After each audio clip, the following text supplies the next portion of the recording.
तो यहाँ पर बहुत सुंदर शिक्षा है। जो व्यक्ति सोचता है कि मैं दोनों कर लूंगा, संसार का भोग भी भोग लूंगा, कृष्ण का भक्ति भी प्राप्त कर लूंगा, या कृष्ण के चरण कमलों को भी प्राप्त कर लूंगा, दोनों कर लूंगा। ऐसा कोई उदाहरण है आपको शास्त्र में कि भोग विलास भी किया, कृष्ण को प्राप्त कर लिया? ऐसा कोई उदाहरण है? भोग करते हुए कृष्ण को प्राप्त कर लिया है? कोई उदाहरण है? विषय भोग करते हुए कृष्ण को प्राप्त किया, तपस्या करके कृष्ण को प्राप्त किए, तो कृष्ण उनको विषय दिए होंगे, और कृष्ण जो विषय देते हैं वो क्या होता है, वो पूर्ण निरासक्त होकर वो विषय को भोग करते हैं। उदाहरण के लिए ध्रुव महाराज ने तपस्या किए, तपस्या करने का सारे विषयों को त्याग कर अपनी इंद्रियों को विषय से दूर रखते हुए 6 महीना तक ध्रुव महाराज ने तपस्या किए, और उस तपस्या का अंतिम में परिणाम क्या हुआ, श्री भगवान का पूर्ण दर्शन प्राप्त हुई। जब भगवान का दर्शन प्राप्त किए तो भगवान उनको बहुत ऐश्वर्य दिए, बहुत भोग दिए, और आशीर्वाद के कारण उन्होंने भोग में फंसे नहीं, भोग में नहीं फंसे। प्रहलाद महाराज जी को, प्रहलाद महाराज राजनीति किए थे उनके पिताजी के बाद, हिरण्यकश्यप के बाद, वो भी राज्य का राजा बने प्रहलाद जी, मगर विषय में नहीं फंसे, विषय में नहीं फंसे। ऐश्वर्य होने पर भी विषय में नहीं फंसते, विषय होने पर भी विषय से अपने आप को दूर रखते। श्रील प्रभुपाद जी कहा करते थे, अगर मेरे सामने हजारों नग्न स्त्रियां को भी आप रख दोगे तो भी मेरा मन विचलित नहीं होगा। श्रील प्रभुपाद जी के इतना उनकी मन के प्रति काबू था श्रील प्रभुपाद जी। क्यों? क्योंकि ना उनका मन निरंतर कृष्ण चरणार बिंद में लगा हुआ था, इसके लिए उनको विषय अट्रैक्ट नहीं कर सकते। जिन व्यक्ति का मन कृष्ण में लग गया है उसको किसी भी प्रकार का विषय उसको अट्रैक्ट नहीं कर सकता है। भक्ति में ये शक्ति, भक्ति के द्वारा व्यक्ति ये सिद्ध प्राप्त कर लेता है कि विषय के प्रति कोई रुचि नहीं होता है। बाकी भक्ति के अलावा ध्यान, योग, ज्ञान, कर्मकांड, ये सारा विषय में फंसाने वाला है, ये सारा।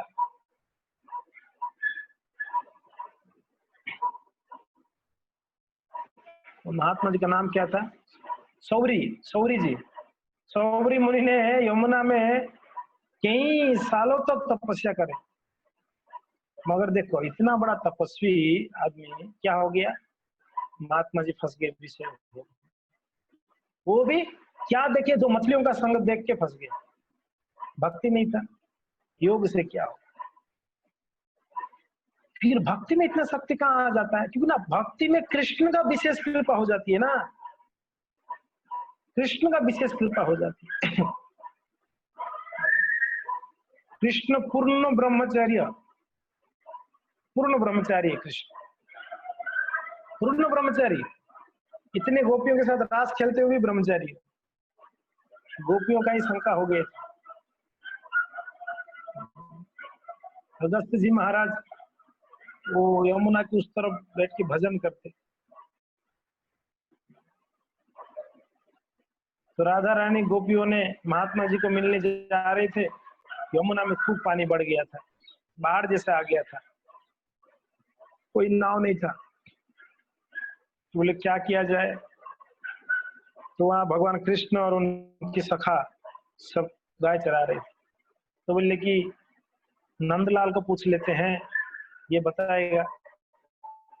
कृष्ण पूछे, अरे नंदलाल, हमको उस तरफ जाना है, यमुना पार करनी है, आप बताओ क्या क्या करे, उपाय बताओ। बोले कुछ नहीं, यमुना महारानी के सामने जाकर हाथ जोड़ के बोलो कि हे यमुना महारानी, कृष्ण जो है पूर्ण ब्रह्मचारी है करके बोलो, तो यमुना आपको रास्ता दे देगी, नाव का जरूरत नहीं है। गोपियों ने हंसने लगे। बोले तू पूर्ण ब्रह्मचारी है? हम लोग से रास खेलता है, घूमता फिरता रहता है, गोपियों के घरों में जाके माखन चोरी करता है, और आप पूर्ण ब्रह्मचारी कैसे हुए? बोले अरे गोपियां, आप जाके बोलो तो सही यमुना जी को, और सच में ब्रह्मचारी हूंगा तो यमुना जी आपको रास्ता दे देगी, नहीं होगा तो नहीं देगी रास्ता, सिंपल बात है। तो ये लोग जाके मजाक से यमुना महारानी को बोलते हैं, मैया ये कृष्ण नंदलाल जो है ना पूर्ण ब्रह्मचारी है। बोलते यमुना जी 2 भाग हो गए, बीच में रास्ता हो गया। गोपी लोग आश्चर्य हो गए, बहुत आश्चर्य कर रहे थे। उस पार चले गए, अभी ठीक है उनको तो जाना था, उस पार चले गए। महात्मा अगस्त जी के लिए सब बहुत सारा व्यंजन बना के लिए थे। तो अगस्त जी के पास गए, प्रणाम किया, आशीर्वाद चाहिए था अगस्त जी से। प्रणाम किए, महात्मा जी बोले आपके लिए हम भोजन लेके आए। तो अगस्त जी महाराज सब लोग ने ले गए थे, कई सारे गोपी गए थे, सबका भोजन को स्वीकार किए। अब अगस्त जी महाराज जी का खाने में स्टेमिना बहुत था। अब जानते हैं ना समुद्र को पीने वाला व्यक्ति कितना खा सकता है। जो समुद्र को पी लिया था वो कितना खाना खाएंगे, वो स्टेमिना ज्यादा है उनका खाने का। तो सब जो भी ये लेके आए थे भोजन ग्रहण किए। बाद में अभी आ तो गए थे लोग बोल के कि कृष्ण ब्रह्मचारी है, अब जाएंगे कैसे, नाव तो है नहीं। तो ये गोपी लोग बोले काम करते हैं महात्मा को ही पूछ लेते हैं, वही कुछ उपाय बताएंगे। अगस्त जी को जाकर बोले कि महात्मा जी यमुना पार करनी है, संध्या हो रही है, हम यंग लड़कियां हैं, डर लग रही है, आप बताइए कुछ उपाय। तो बोले जाके यमुना महारानी के सामने आप हाथ जोड़ के बोलो, है यमुना महारानी अगस्त जी जो है क्या है भूखे हैं, कुछ खाए नहीं है, ऐसे बोलो तो यमुना महारानी आपको रास्ता दे देगी। भूखे कुछ नहीं खाए हैं, कुछ नहीं खाए, अभी भर के पेट भर के खाए, हम लोग इतना भोजन लेके आए तो बोलते कुछ नहीं खाए। बोला आप बोलो तो सा कैसे। ये लोग जाके यमुना महारानी बोलते यमुना महारानी अगस्त जी महाराज जी भूखे हैं। यमुना जी 2 भाग हो गए, रास्ता छोड़। तो गोपियों का आश्चर्य हो रहा था, इतना खा कर भी वो हम बोले तो यमुना महारानी कैसे इसको स्वीकार कर ली कि वो भूखे हैं करके। उस पार जाकर कृष्ण को ही पूछे, बोले कि नंदलाल को ही पूछते हैं कि कैसे सत्य हुआ। तो नंदलाल को जाके बोलते हैं कि हमको 2 कंफ्यूजन है, एक तो आप ब्रह्मचारी कैसे हुए, दूसरा वो महात्मा खाकर भी कैसे भूखा रहा ये बताओ। तो भगवान कहते हैं कि अरे गोपियां, मैं कितना भी रास करूं आप लोग के साथ में रहूं, मेरा मन पूर्ण ब्रह्मचारी रहता है। मैं आप लोग के विषय में मैं वासनाओं में मैं फंसता नहीं हूं, मैं विषय वासना मेरे अंदर नहीं है, मैं भगवान हूं। जीव के अंदर विषय वासना है, भगवान के अंदर नहीं है विषय वासना, तो इसलिए मैं पूर्ण ब्रह्मचारी हूँ। चलो ठीक है आप तो पूर्ण ब्रह्मचारी, महात्मा कैसे भूखे है, ये तो खाए बहुत हम लोग खिलाए। बोले कि ये महात्मा जो है खाकर भी वो क्या सोच के खाए, वो भोग वस्तु करके सोच के नहीं खाए थे, बस खाने के लिए खाए थे। बस वो ये नहीं कि खाने का वो टेस्ट लेने के लिए, हम लोग खाते हैं तो जीवा की टेस्ट के लिए खाते, वो महात्मा जीवा की टेस्ट के लिए खाए नहीं। इसके लिए महात्मा लोग खाकर भी भूखे रहते हैं और भोगी लोग भोग करते हुए भी असंतुष्ट रहते हैं। भोग ऐश्वर्य प्रसक्तानम आसक्त विशेष प्रकृष्ट रूपेण आसक्ति की बात कहा गया यहाँ पे इस श्लोक में। प्रकृष्ट रूपेण आसक्ति माने विशेष आसक्ति भोग के प्रति। वो क्या होता है, उसके द्वारा कृष्ण का स्मरण नहीं हो पाता है, कृष्ण चिंतन नहीं हो पाता। कृष्ण का विशेष कृपा हो जाती है उस व्यक्ति के ऊपर जो विषयों से दूर रहता है, जो भक्ति में लग गया है, विषय से दूर हो जाते हैं अपने आप, जरूरत नहीं। जैसे कह रहे थे भक्ति चारू महाराज जी की, हमारे मायापुर धाम पर भक्ति चारू महाराज के कमरे में के अंदर गए, बाहर से तो लग रहा था बहुत ऐश्वर्यपूर्ण घर होगा, अंदर जाके क्या देखे, एक छोटा सा चटाई था, महाराज जिस चटाई में सोते हैं, एक छोटा सा लोटा था, उस लोटा में पानी पीते हैं, सरल।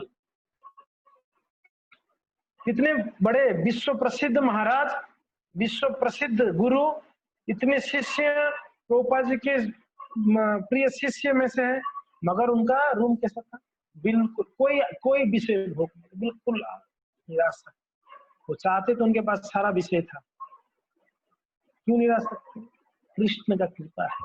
तो भगवान कृष्ण उनके ऊपर कृपा करते हैं जो भगवान की भक्ति में लीन हो जाते हैं, जो भगवान का साधन भजन में लग जाते हैं। कृष्ण उनको विषय से दूर रखते हैं, भगवान दूर रखते हैं।